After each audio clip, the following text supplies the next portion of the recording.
Join us as we speak with a whole host of expert navigators through the land of parenting. They'll offer you stories, validation, and a few directions to help you find your way if you're feeling a little lost. Our children need so much support, and to support them in this way, we need a map for the sometimes bumpy terrain of parenting. And when things inevitably change, we need a new map. A whole bunch of maps so that we can find our way with mindfulness, attunement, play, and self-care. Today, we are joined by Annette Harwood from Playgroup WA. Annette is a compassionate leader with deep expertise in early intervention and family support. She's committed to empowering parents as their children's first teachers and promoting resilience through connection, play, and social emotional development. Annette has a background in sociology and Indigenous studies, and she works alongside diverse communities, including First Nations and cold families, to ensure culturally safe, inclusive, and strength-based practices. Her leadership is grounded in trust, empathy, and collaboration, and she builds strong partnerships with government and community to drive positive outcomes for families and children. And I've had the great good fortune to work with Annette over quite a few years, so I can attest to all of that. I'm so pleased that you are here with us. Thanks for joining me. Thank you. So I'd love to start by asking if you are willing to share a bit about yourself and how you got to where you are now with Playgroup WA, and why you're passionate about these sort of pillars of the podcast: mindfulness, attunement, play, and self-care for parents. So Yeah, sure, absolutely. So, like you said, I'm now the CEO of Playgroup WA. I was the CEO of Kwinana Early Years Services for over a decade, and really, really passionate about the working with families and children, and sort of supporting parents to build confidence and connect to their children so that their children could thrive. And I stepped away from that for a couple of years. I sort of stepped over to a ship, which was very interesting, and then over to a ship. So the Lewin. I was CEO at the Lewin for a little while, which was interesting. I learned a lot, and then went down into the southwest, and then came back. For the job Playgroup WA, and like I sort of said before, it's like putting on a pair of comfy shoes. I just feel so passionately about helping and supporting families, especially in the early years, because I think that it can be such a magical time, but it can be completely overwhelming for parents as well. It's sort of you're a parent and you're having a baby, and you're like, oh wow, it's so amazing, it's so incredible, and you have this little person, and you're like, how do you do this, and what does that actually look like? And I think that's what's really always driven me, is that importance of the connection. And that, the importance of, connecting with your child, but also connecting with your wider community, and finding that support network, because I just don't believe that parenting is supposed to be something you do on your own. I think, it takes a village for sure. And I think that, as we move through the work that we do, we understand that these positive relationships and engaging with play with, the parent or caregiver, they really significantly impact children's development, and that really matters in the early years. So it's why I'm just so passionate about the work that we do. And I think that parents, there's so much sort of the expectations on parenting is quite high, but just to be able to be, you don't have to be perfect. We just need to show up. They're not asking, our children don't want us to be anything more than we are, and the presence and what we give. So I think that truly shapes their well-being and sets them up for a really strong future and foundation. So yeah, deeply committed to this work. Oh, I love it. Yeah, it really shines out of you. It's amazing. So I think you've kind of maybe touched on this already, but in terms of a map or a way forward, or a set of ideas that you've found helpful for yourself or the parents that you've worked with over this time, what would you share that's worked really well? I think that, when we hold parents and children in a place of love and compassion in the work that we do in the community services sector, which I think people do. I think you come to this work because you truly want to see change, and you really want to see the next generation of children thrive, and the children that we have now. And I think that comes, for the intervention and the earlier intervention. So, when we're looking at parenting from antenatal, really, what is it going to be like to be a parent? What are your expectations and the expectations of society, which can just feel so overwhelming, I think. I remember speaking to a mum at Keys, and we did a lot of work with peer support at Keys, and I think that sort of connection of someone just like me is really powerful. And she just didn't seem to think that she was doing anything right. She was completely lost, and she sort of felt that she was quite lost in it. She was just like, I don't really feel like myself, and and I think it was sort of reminding her that there's no such thing as a perfect parent. Being a parent is about who you are and your authenticity in that, and your child doesn't have expectations of you. That it's the love and the care, and I think it's that being gentle with yourself, or learning to just kind of pause to meet our children where they are, not where we want or we feel that people expect us to be. And I think that in itself creates a real sense of calm and trust and understanding, and from there we laugh, and we can connect, Yeah. and I think that being silly is really important. I think we become adults and we forget to be silly, and you look at the children, and our children can be really silly, and it's almost like imitating them. It's like being silly with them, and that's where the fun is, and that's kind of where the magic is. So I think the mat is really just being. How do we learn just to be, to show up as we are, and not have any more expectations on ourselves? Because, like I said, there's no such thing as a perfect parent. There's no book that comes with this. No two people are the same, and we are capable as we are. I think it's really important, because I think we do expect so much from ourselves. We really do. And I think linking it into where you are now, I remember as a young parent, that playgroup was a really lovely space for me to go and get my cup filled as well, such that I was in a better place to be able to play with my kids. Whereas if I was just, going through the daily grind and feeling a bit disconnected from my community, and not feeling that sense of I'm not the only one with a kid who has a tantrum, and I'm not the only one who's struggling here. Very much so. Exactly. Then it was like, oh, okay, there's nothing wrong with us. This is part of the deal. And now I can be a bit light with the next tantrum that comes along. So I also think it's a really lovely fit that someone with your experience and your passion is heading up this beautiful organisation that's had such a big impact for so many families and continues to. Yeah. Yeah. And I think that so many people still connect with people they met at Playgroup. I know I had my children in the UK, but we had the National Childbirth Trust, which was, you paid a fee and you met with a group of people. And those people that I met when my children were young are friends that I still have now, because you connect on such a different level, because it is such a learning experience, and to be able to walk alongside somebody else in that journey. Because, like I said, it's never meant to be just on your own, and I think that Playgroup, it's not just about mothers going; it's about fathers connecting. It's about where you find your people. And we were having a chat this morning about dads, and I think mums are kind of a little bit more set up. They have the baby, you're sort of born with this sort of connection, and well, not necessarily an understanding, but an expectation that you have a better understanding. And I look at dads, and I think it must be really frightening to be a dad, and sort of, oh my goodness, look what I've got. Where did this come from?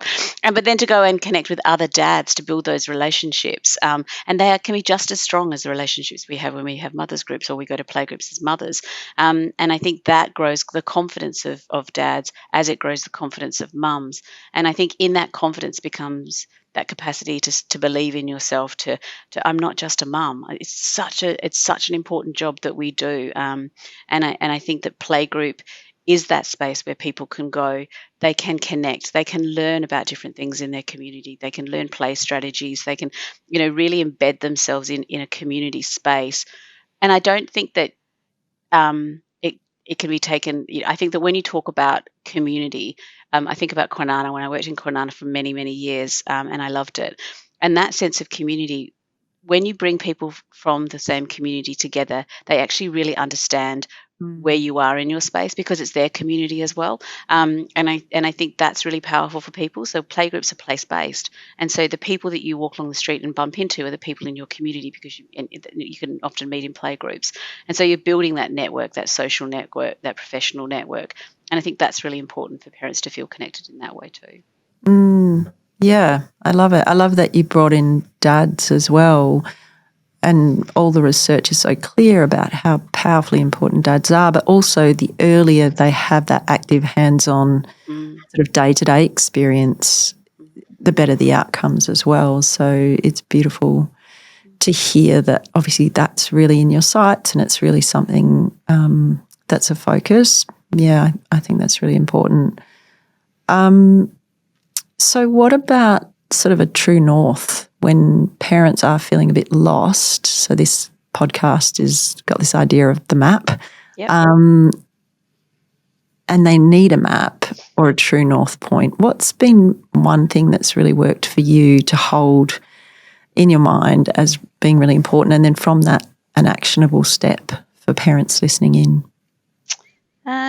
I think that it's kind of, maybe shifting the way we think about things sometimes, that it is actually, it's the simplest things that often have the biggest impact for us. That it's the ability to actually connect in with our children. One small step each day. Pause, breathe. What does my child need from me right now? Not tomorrow, not for the rest of their lives, but what can I do right now that can connect us, that can bring us together?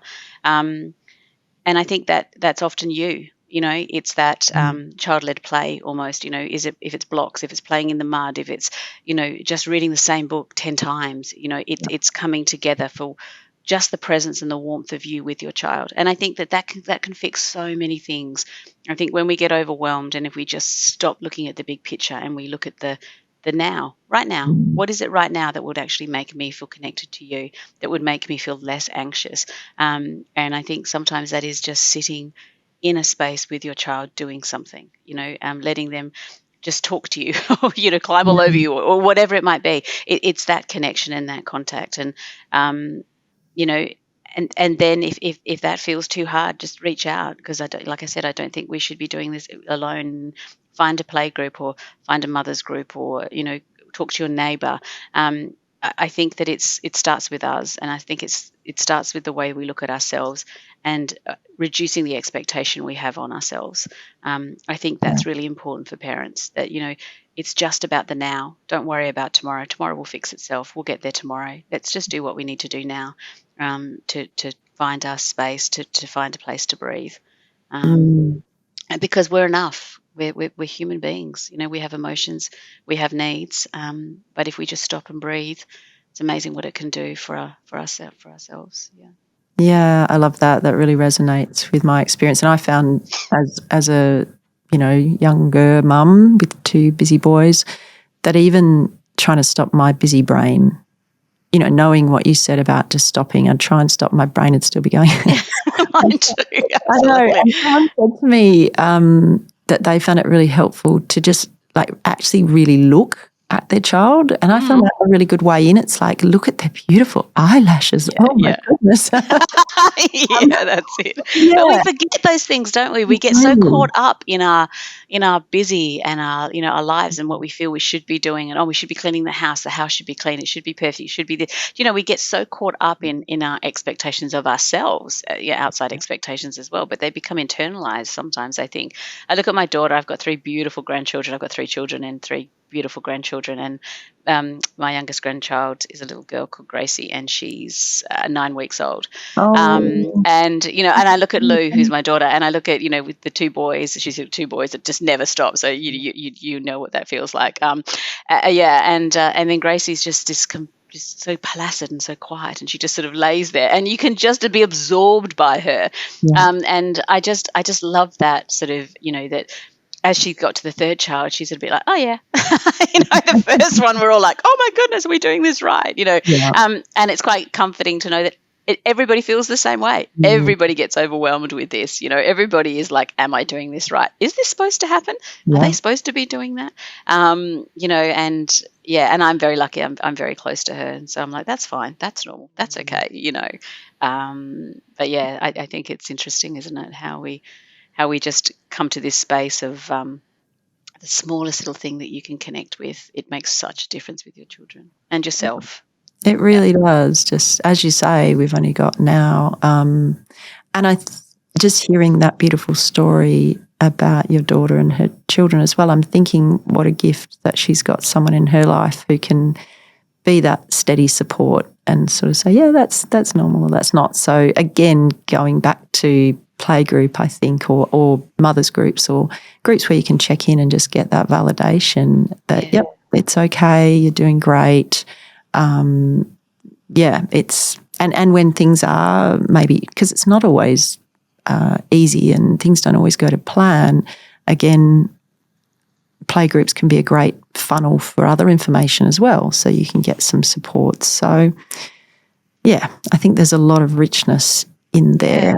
I think that, like, I think there's a lot we can do to support parents to, if we're looking at, legislation, policy, and all that kind of thing. But if you're looking at parental leave, extending parental leave so that their parents have the opportunity to attend things like playgroups, to connect to their community before they have to go to work. I mean, we know that it's tougher than it's ever been for families out there, and people have to work. But to be able to have those benefits of being paid to be at home with your child for a little bit longer, to do that connection, to build those relationships so that you have that support network around you, I think is critically important. So I think that there's a different level to it, isn't there? That we can reach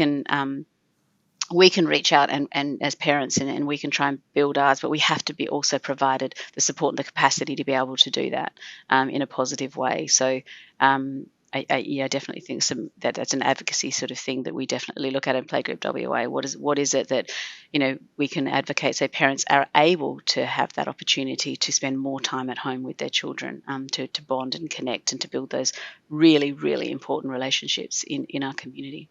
Beautiful. And the return on investment in terms of that structural support is huge, isn't it? Because if we get those relationships close and connected early, the outcomes long term are incredibly positive. So again, all that passion in that space is really exciting. And I'm, me, I'm like, woohoo, big picture. But I worked at Keys for many years, and we worked very closely with families that, that sort of didn't have the same opportunities as other families, and there was a lot of trauma involved in that work, and there was a lot of supporting people to overcome diversity and adversity. And I think that what it shows is that as individual people, we are very strong, and people always want to do the right thing. I think genuinely, most of the time, parents just need additional support to travel the journey, to be able to provide what they need for their child and for themselves. And I think as a society, we sometimes forget that it's not always an easy path for people. Families are not as extended as they used to be. People are a lot more isolated than they were. The nuclear family is often that they move away from their extended family, and so that social isolation can be a real thing. And with that, that comes lack of confidence. It actually starts to sort of wear on people. So all of these little things that we do build confidence in parenting. They build capacity in parenting. And I've seen so many times at Keys, we did a lot of peer work with the EPEC program, and people that would come and say, I can't do that. And then they would sort of do EPEC, do the being a parent course. They come out the other side and go, oh my God, of course I can do that. So it just takes that little bit of faith sometimes, doesn't it? That sort of a little bit of someone to say, come on, you can do that. Or I can be with you, or I can walk alongside you. I can hold your hand doing that. Just to get people to sort of go, yeah, actually, it is something that I can do. I just need to, be myself and allow that to happen with no judgment. Thank you so much, Annette. I wonder if parents listening in can find out more about Playgroup WA or about you. Where can they go to? So on the Playgroup WA website, so it's playgroupwa.com.au. Playgroup WA is also on social media. We have development offices. We actually have on the website places that you can find playgroups near you or develop them, with spaces for connection, the emotional support, child development on our website as well. You can just reach out to us. We've got an amazing team of girls downstairs. It's hotline at playgroupwa.com.au if they wanted to reach out through there as well. And I'm really pleased that I spoke to you today. So I was a bit like, oh my goodness, what have I got to say? People want to listen to on a podcast. But it's really lovely chatting with you. It's been really lovely. Thank you. And again, I just want to say thank you for all the work you do and all the beautiful efforts you've put in over many years to support families right across Western Australia, really, and on we go. So on we go, absolutely. Yep. Let this adventure continue. Yeah. This podcast is produced by Meerilinga, thanks to funding from Healthway. I'm Belynda Smith, Manager of Parenting Services at Meerilinga. If you'd like to know more, you can visit our website, www.meerilinga.org.au, or if you'd like to get in touch, send us an email, parenting@meerilinga.org.au, or visit us on socials. Thanks.